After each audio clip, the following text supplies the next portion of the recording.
पिछली कक्षा में हमने किसके बारे में बात की थी? पिछली कक्षा में हम पाचन की क्रियाविधि के बारे में बात कर रहे थे। पाचन की क्रियाविधि जब हम पढ़ रहे थे तो हमने देखा कि हमने भोजन को ग्रहण किया, भोजन को कहाँ? मुख गुहा में ग्रहण किया। मुख गुहा से फिर हमने उसको ग्रसनी के द्वारा यानी ग्रासनाल के द्वारा उसको आगे पहुंचाने का कार्य किया। क्रमंकुंचन लास्ट शब्द आपने पढ़ा होगा, आपको ध्यान आ गया होगा कि क्रमंकुंचन के कारण नली सिकुड़ती है और फैल जाती है, सिकुड़ती और फैल जाती है कि जो भोजन है उसके पीछे से उस पर दबाव डलता है और आगे से वो क्या जो नली होती है ना, ग्रास नली, वो फैल जाती है और उसमें भोजन आगे चला जाता है। इस प्रकार से ऊपर से और नीचे तक, कहाँ तक? अमाशय में जहाँ तक पहुँचता है ना, वो क्रिया चलती रहती है और भोजन को कहाँ भेज दिया जाता है? अमाशय में भेज दिया जाता है। लास्ट जो अंतिम कक्षा थी उसमें मैंने आपको बताया था कि हम जो अगली कक्षा आने वाली है उसमें अमाशय के पाचन के बारे में पढ़ने वाले हैं। तो आज हमारा जो बिंदु है कौन सा है? अमाशय में पाचन। टॉपिक हमारा मेन क्या था? मानव में पाचन। आपको बता दूं मैं कि हम जो एक एक बिंदु जो है उसका वीडियो बनाकर आपको अपलोड कर रहे हैं कि जिससे आपको ज़्यादा से ज़्यादा समझ में आए।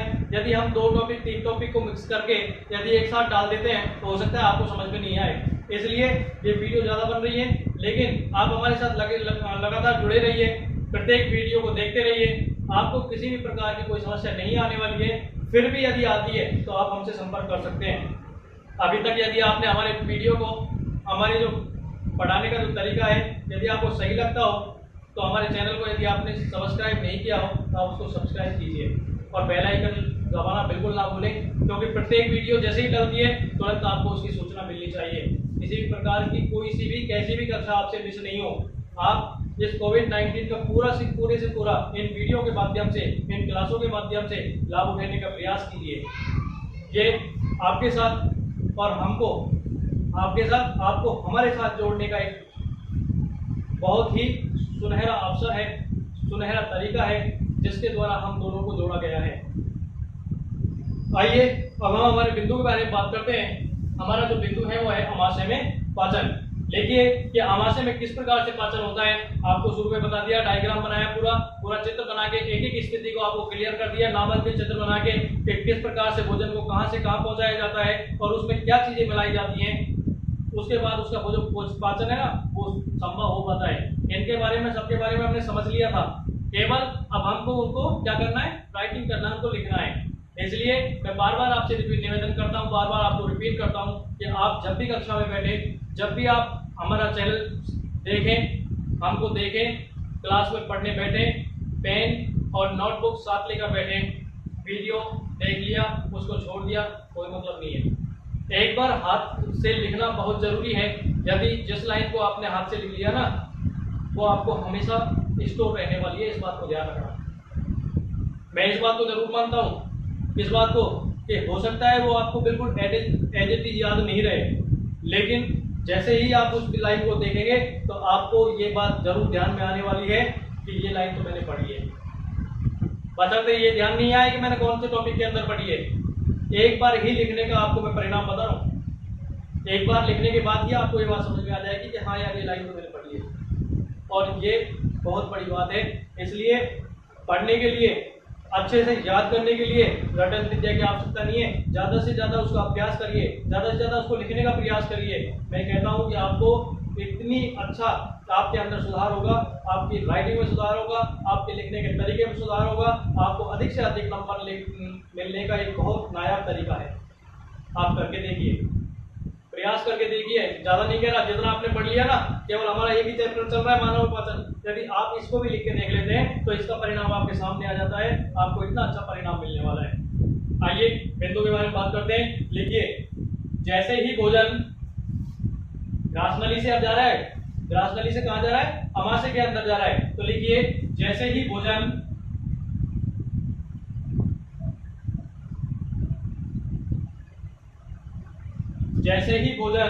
अमाशय में प्रवेश करता है,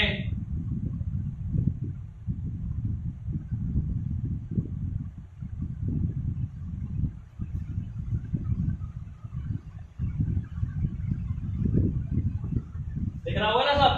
अमाशय में प्रवेश करता है तो आमाशय में अमाशय की दीवार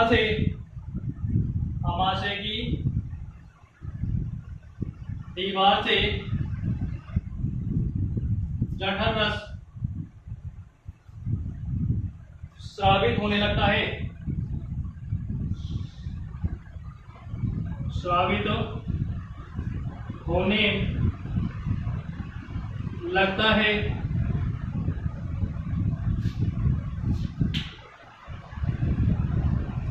जठर रस में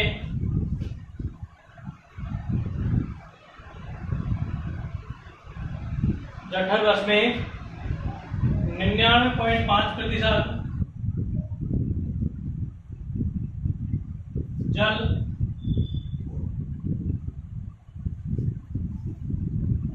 0.2 से 0.5% HCl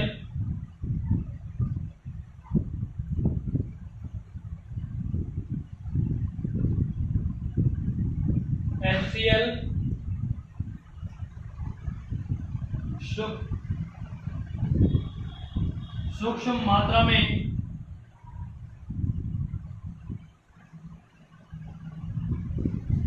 मात्रा में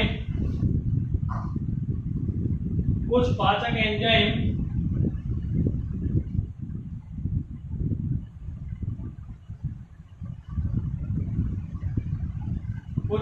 एंजाइम उपस्थित होते हैं।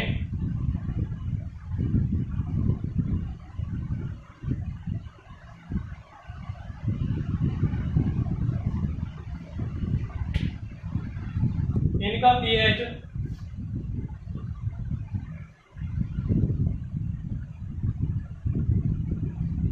1.5 से 2.5 तक होता है।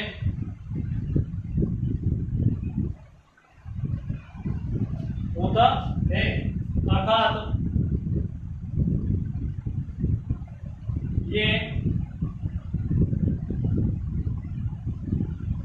अत्यधिक अम्लीय होते हैं। ठीक है, क्लियर? देख लीजिए वापस कि अमाशय में पाचन जैसे ही भोजन कहाँ प्रवेश करता है, कहाँ? अमाशय के अंदर। कहाँ से प्रवेश करता है? कहाँ से करता है? ग्रास नली के द्वारा। कहाँ से करता है? ग्रास नली के द्वारा। जैसे ही भोजन अमाशय में प्रवेश करता है तो अमाशय की दीवार से जठर रस स्रावित होने लगता है। जठर रस में क्या 99.5% जल होता है। प्रश्न आ सकता है, ऐसे देख लिए बता रहा हूं आपको। जठर रस के अंदर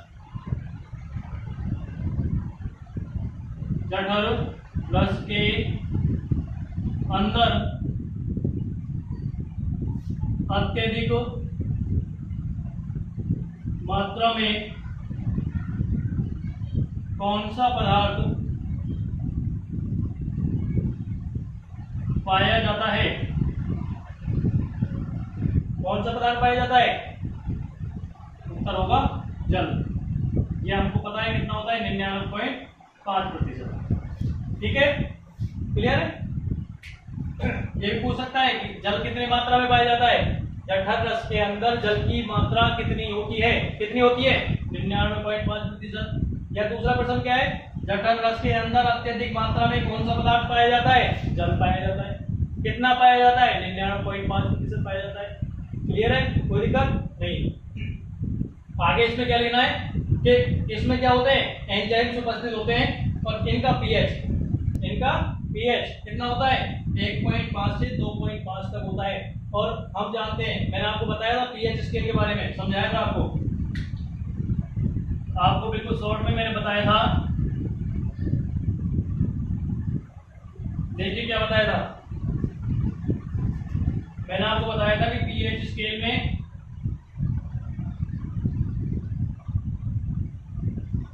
1 से और 14 तक अंक होते हैं। 1 से और 14 तक अंक होते हैं जो किसी भी पदार्थ की क्या पीएच मान को ज्ञात करने के लिए काम में लिया जाता है। वो उस पदार्थ की अम्लता, कि इस पदार्थ के अंदर अम्ल कितना है, ये अम्लीय पदार्थ है या क्षारीय पदार्थ है या एक उदासीन प्रकार का पदार्थ है, इसके बारे में जो हमें ज्ञान देता है, जो हमें जानकारी देता है, वो पीएच स्केल कहलाता है। ठीक है, अब देखिए कि जब ये 7 नंबर का जो बिंदु है ना, इस पर कोई भी पदार्थ हमेशा उदासीन अवस्था में पाया जाता है। कौन सी में? उदासीन अवस्था में पाया जाता है।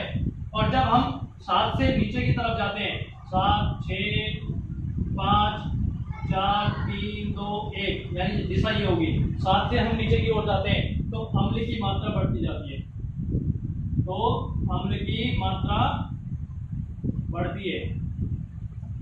ठीक है।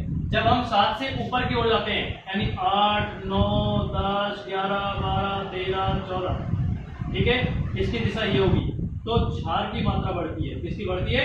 क्षार की। इस बात को हमको ध्यान रखना है, क्षार का मान बढ़ता है। तो आप देखिए पीएच स्केल का मान हम निकाल रहे हैं, तो ये क्या कह रहा है कि इसका पीएच मान कितना होता है? 1.5 से 2.5 तक होता है। यानी हम उदासीन से कहाँ जा रहे हैं? इधर की तरफ जा रहे हैं। कहाँ जा रहे हैं? एक की तरफ। और एक की तरफ जैसे ही हम बढ़ते जाते हैं तो अम्ल की मात्रा बढ़ती जाती है। और अम्ल की मात्रा कहाँ गई? 1.5 तक से 2.5 तक। यानी ये जो पदार्थ है वो अत्यधिक अम्लीय पाए जाते हैं। ठीक है, कोई दिक्कत नहीं। आगे लिखिए, ये तो उतार लिया होगा आपने, बता दो ना। ठीक है, देखिए आगे अगला जो बिंदु लिखे हुए हैं आप, इसी के अंदर वो लिखने जा रहे हो HCl के कार्य। लिखिए इसके अंदर HCl के कार्य।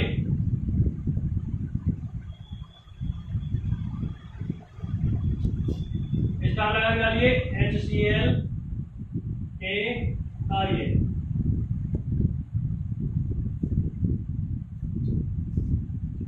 नाम से ही आपको पता होगा, पढ़ रहे हो आप, इसको जानते हो। हम तत्वों के बारे में आपने पढ़ा, रासायनिक सूत्रों के बारे में आपने पढ़ा होगा, केमिस्ट्री के अंदर पढ़ा है ना, तो वहां HCl का नाम आया होगा, पढ़ लिया होगा आपने, जानते भी होगे आप। क्या कहते हैं इसको? हाइड्रोक्लोरिक अम्ल कहते हैं। क्या कहते हैं? हाइड्रोक्लोरिक अम्ल। जो कहाँ पाया जाता है? आमाशय में पाया जाता है। क्या काम करता है? पाचन में सहायता करता है। और अभी पढ़ा ना हमने, क्या पढ़ा? इस लाइन में लिखा था हमने कि HCl इसमें पाया जाता है, पढ़ा ना? ठीक है, अब लिखिए आप HCl के कार्य। नंबर 1 लिखिए,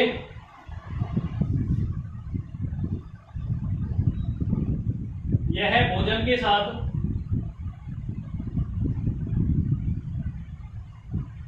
आए हानिकारक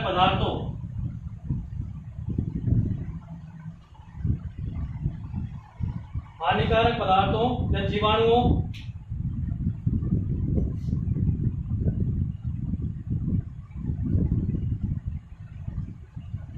को नष्ट करने का कार्य करता है। कौन करता है भाई?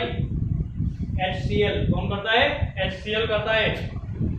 हाइड्रोक्लोरिक अम्ल करता है। क्या करता है कि हमारे भोजन के साथ जो हानिकारक पदार्थ आ जाते हैं ना, जब वो आमाशय में पहुंच जाते हैं तो उनको नष्ट करने का कार्य करता है। कौन करता है? HCl करता है। दूसरा लिखिए,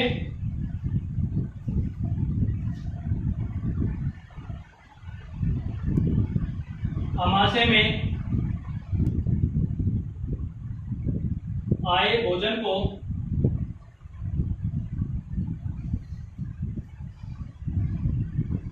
सड़ने से बचाने का काम करता है। सड़ने से बचाता है, या आप लिख सकते हो बचाने का कार्य करता है। आमाशय में आए भोजन को सड़ने से बचाता है। कौन? HCl। कौन? HCl। किसके बारे में बात कर रहे हैं? हाइड्रोक्लोरिक अम्ल के बारे में बात कर रहे हैं कि ये क्या करता है कि शरीर के भोजन के साथ साथ शरीर के अंदर यानी आमाशय के अंदर जो भोजन आता है उसके साथ जो हानिकारक पदार्थ आ जाते हैं उनको नष्ट करने का काम करता है। और आमाशय के अंदर भोजन के आने के पश्चात उसको सड़ने से बचाने का कार्य भी करता है। कौन करता है भाई? HCl करता है। तो तीसरा लिखिए,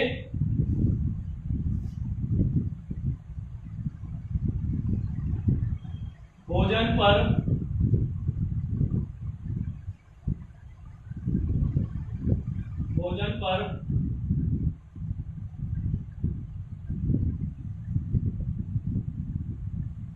लार के प्रभाव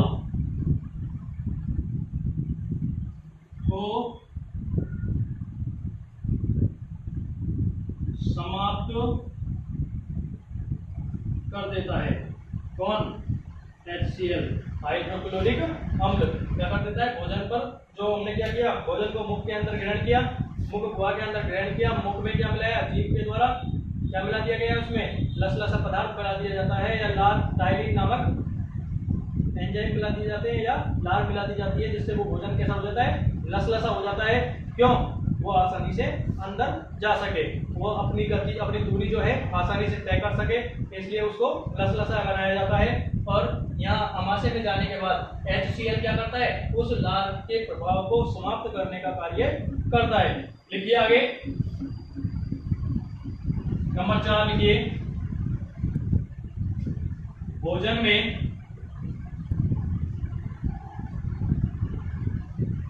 कठोर कणों को गलाने का कार्य करता है। आपने देखा होगा, अम्ल नाम से आप समझ जाना कि अम्ल जो है जब अधिक मात्रा में उसको उपयोग किया जाता है तो वो किसी भी पदार्थ को, किसी भी अंग को गलाने का कार्य करता है। इस बात का ध्यान रखिए। केवल कौन सा पदार्थ होना चाहिए? ऐसा पदार्थ नहीं होना चाहिए जिससे ये अभिक्रिया करके उदासीन हो जाए। कौन? अम्ल। अम्ल को यदि क्षार के साथ मिला दिया जाता है तो कैसा हो जाता है? उदासीन हो जाता है। इस बात का ध्यान रखना। इसके अलावा जो पदार्थ होगा उसको गलाने का यदि काम करता है, कौन करता है? HCl या अम्ल। यहाँ HCl की बात कर रहे हैं इसलिए HCl का उदाहरण दे रहा हूँ। नहीं, अम्ल जो है किसी भी प्रकार का, वो किसी भी पदार्थ को गलाने का कार्य करता है, उसको समाप्त करने का कार्य करता है, जब तक वो किससे अभिक्रिया नहीं करेगा, इससे क्षार से नहीं करेगा। ठीक है, आइए आगे दूसरा लिखिए, निष्क्रिय पेप्सिनोजन और पांचवा लिखिए, निष्क्रिय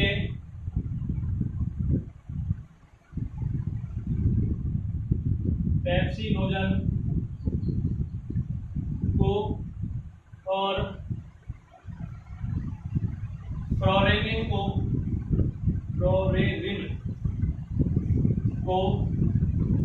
सक्रिय पेप्सिन एवं रेनिन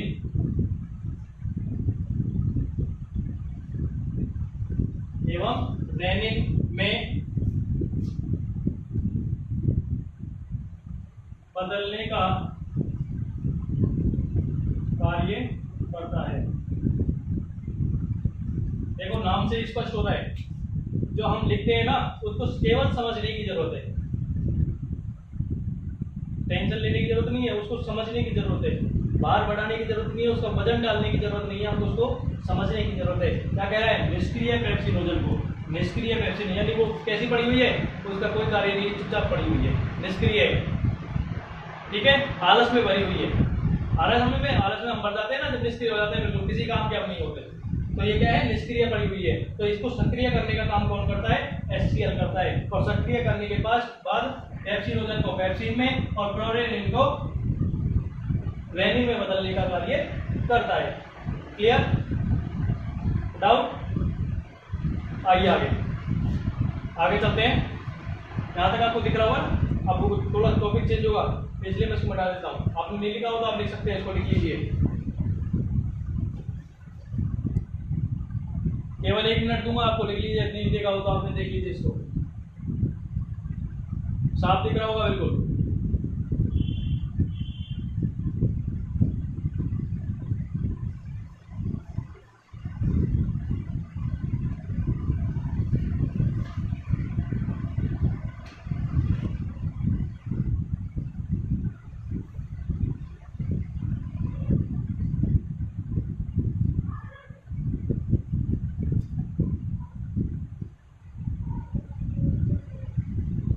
ठीक है, मिटा रहा हूं। आइए अगली लाइन से स्टार लगाइए और लिखिए, इसी में चल रहा है, अभी अलग नहीं है ना, केवल हमको पैराग्राफ चेंज करना है। लिखिए उसमें HCl एक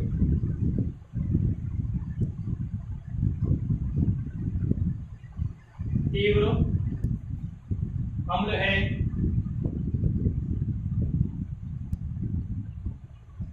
फिर भी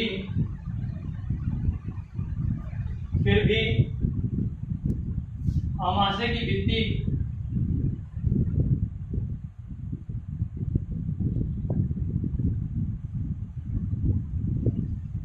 को हानि नहीं पहुंचाता है।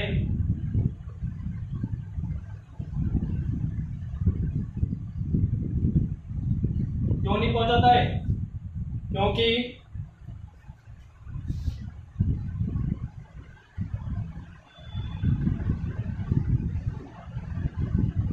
आमाशय की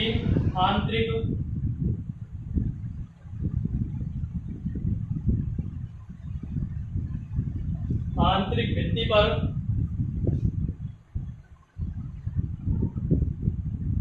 श्लेष्म या म्यूकस का मोटा आवरण उपस्थित होता है।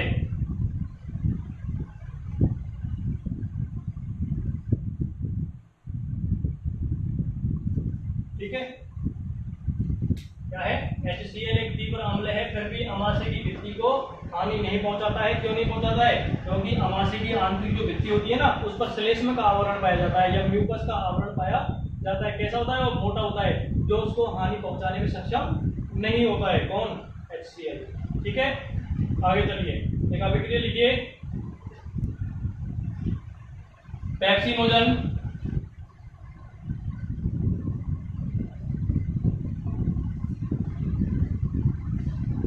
किसकी उपस्थिति में? HCl की उपस्थिति में या हाइड्रोक्लोरिक अम्ल की उपस्थिति में क्या बनाता है? पेप्सिन बनाता है। लिखा ना अभी हमने, कैसा है ये? सक्रिय। कैसा है? सक्रिय। और ये कैसा था? निष्क्रिय था। लिखा अभी हमने, जो लिखा है ना पीछे, उसी को बता रहा हूं कि जो निष्क्रिय पेप्सिनोजन है उसको HCl जो है वो सक्रिय पेप्सिन में बदलने का कार्य करता है। दूसरा लिखिए क्लोरेनिल, ये भी लिख लिया है अभी इनमें। वही किसकी उपस्थिति है? HCl की उपस्थिति, क्योंकि हमको पता है दोनों निष्क्रिय थे और इनको सक्रिय करने का काम किसने किया? HCl ने किया। किसने किया? HCl ने। तो वही लिख रहे हैं हम। क्लोरेनिल HCl की उपस्थिति में क्या बनाता है? रेनिन बना देता है। कैसा है? सक्रिय। ये दोनों निष्क्रिय है। ठीक है, आइए फिर लिखेंगे प्रोटीन।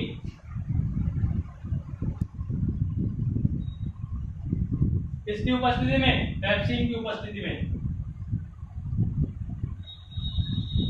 क्या बना देता है? पेप्टोन्स बना देता है।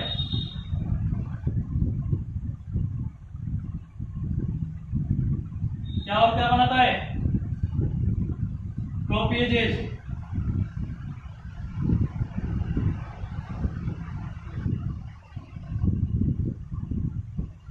और इसके साथ पेप्टाइड बना देता है। क्या बना देता है? पेप्टाइड।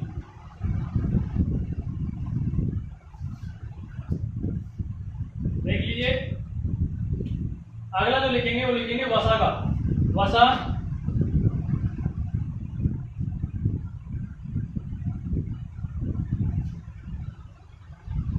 गैस्ट्रिक लाइपेज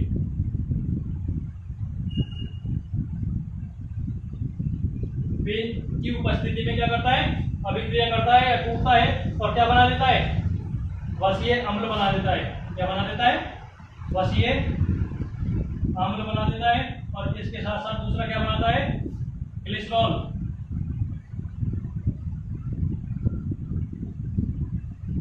इस प्रकार की अभिक्रिया होती है। कहाँ हो रही है सारी अभिक्रिया? पता है आपको कहाँ हो रही है? लिख तो रहे हैं हम, लेकिन ये अभिक्रिया कहाँ हो रही है इस बात का भी हमको पता होना चाहिए। पता है ना कहाँ हो रही है? आमाशय के अंदर हो रही है। कहाँ हो रही है? आमाशय के अंदर। और पढ़ क्या रहे हैं अब हम? HCl के कार्य। आमाशय के अंदर HCl या हाइड्रोक्लोरिक अम्ल में क्या कार्य करता है उसके बारे में हम अध्ययन कर रहे हैं। आइए लिखिए अगला। आगे लाइन में फिर स्टार लगाइए और उसको लिखिए। मिटा रहा हूं मैं, ये मिटा दो ना, देख लीजिए आप थोड़ी देर। हो गया?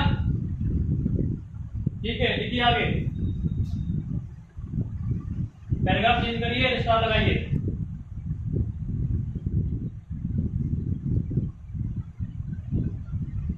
देखिए इसमें दुग्ध, प्रोटीन, पाचक एंजाइम,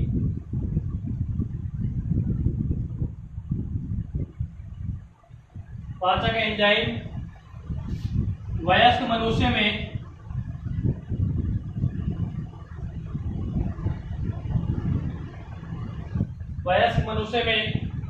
अनुपस्थित होता है।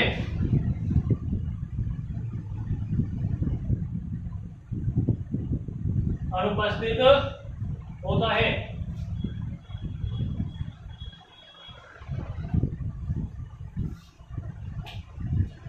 आमाशय में भोजन एक आमाशय में भोजन एक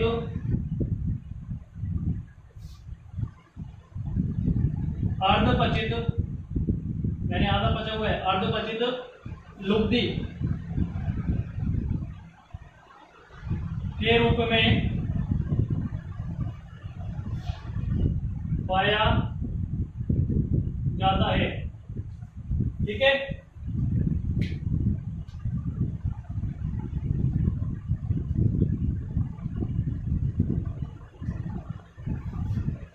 के रूप में पाया जाता है या परिवर्तित हो जाता है।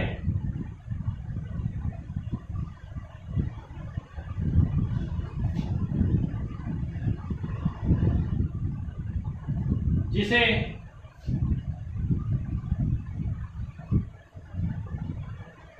क्या कहते हैं? एंजाइम कहते हैं। जिसे एंजाइम कहते हैं।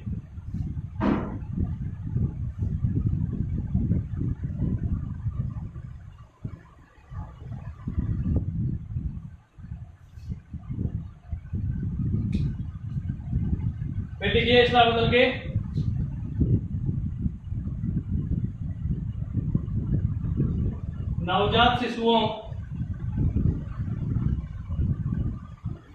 नवजात शिशुओं में दुग्ध प्रोटीन का पाचन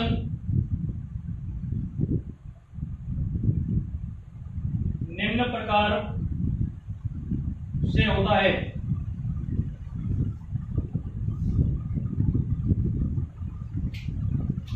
देखिए इसमें सबसे पहले कैसीन,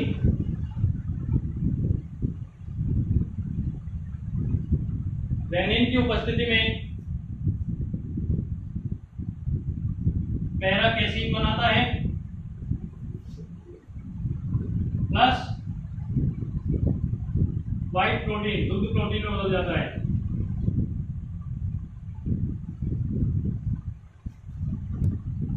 लिखिए पैरा कैसीन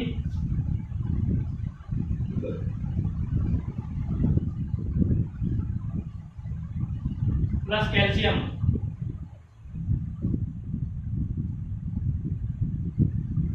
दोनों अभिक्रिया करके कैल्शियम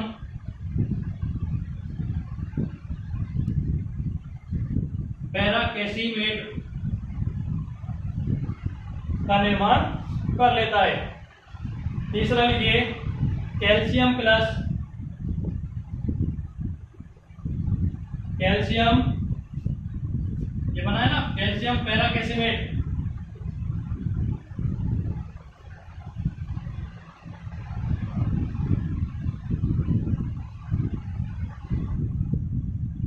कैल्शियम पैराकेसीमेट